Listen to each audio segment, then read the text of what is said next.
Jadi ini sekaligus etika dan norma bagi semua dai di Indonesia dan semua kita. Wahai Ustadz, kamu diam. Allah Ta'ala itu ngutus orang yang lebih baik ketimbang kamu, yaitu Nabi Musa, ke orang yang lebih jelek ketimbang saya, yaitu ke Fir'aun.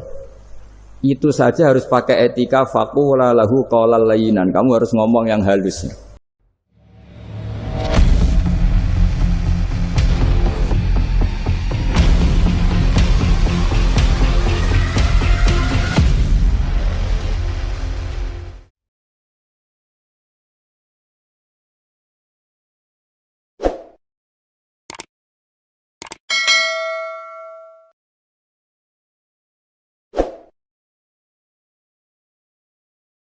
Karena dari awal ini ngaji untuk seneng ya, untuk farhah itu seneng. Tidak tahu saya bacanya farhatul aidin wa falahul faizin ya, Pak Ketua, Pak Tamam.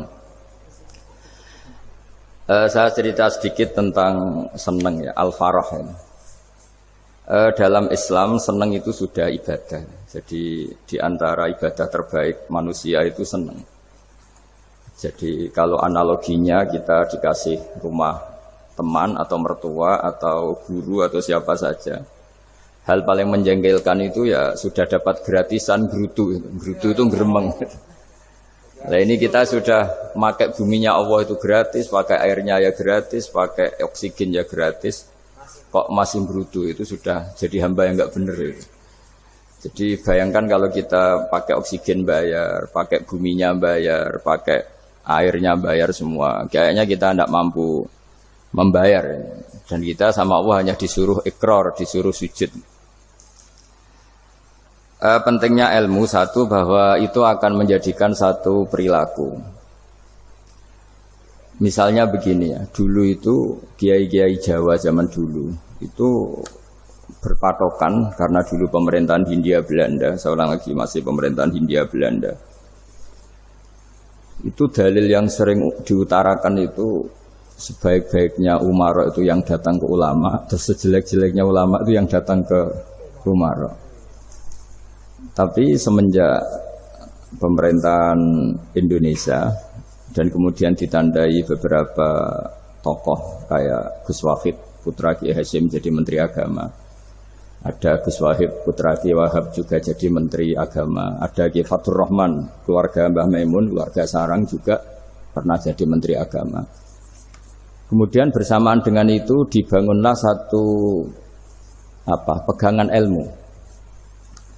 Pegangan ilmu ini penting karena ini yang mengilhami semua orang Islam, terutama ya utamanya ulamanya. Ada seorang ustadz, seorang guru ngaji yang karena melihat rata-rata penguasa itu zalim ya, datang ke Harun ar-Rasyid. Ini perlu disemak, datang ke Khalifatullah atau Amirul Mukminin Harun ar-Rasyid. Karena beliau seorang raja, tentu terduga lah, atau ya umumnya atau gimana lah istilahnya, itu ya rata-rata ya agak seenaknya, namanya raja, namanya penguasa. Ini dalam pikiran ustadz itu, tidak mesti dalam fakta. Kemudian si ustadz itu matur, ya Amirul Mukminin, inni nasihun lak famusyaddidun alaika fala tajidanna fi nafsika syai'an. Saya ini mau nasihati Anda, kemudian saya cara nasihati itu keras. Tolong jangan dimasukkan hati. Dia bilang famusyaddidun alaika. Saya nanti kalau nasihati itu keras sekali. Tolong dimaklumi karena ini penting, karena Anda harus dinasihati secara keras. Tapi sebelum nasihat itu diutarakan, kata Harun ar-Rasyid, karena beliau Bani Abbas dan beliau orang alim, termasuk muridnya Imam Malik. Kata Harun ar-Rasyid, uskut, kamu diam Ustaz.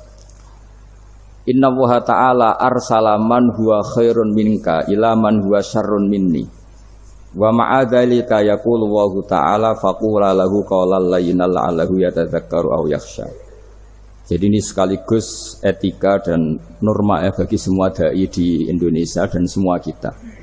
Wahai Ustadz, kamu diam. Allah Ta'ala itu ngutus orang yang lebih baik ketimbang kamu, yaitu Nabi Musa, ke orang yang lebih jelek ketimbang saya, yaitu ke Fir'aun. Itu saja harus pakai etika, faqula lahu qawlan layyinan. Kamu harus ngomong yang halus. Jadi intinya ini Harun ar-Rasyid komplain. Kamu itu kalau jadi ustadz ngaji kira-kira gitu. Jadi betapa baiknya orang dulu memahami Quran. Jadi Quran itu dibaca, kemudian kita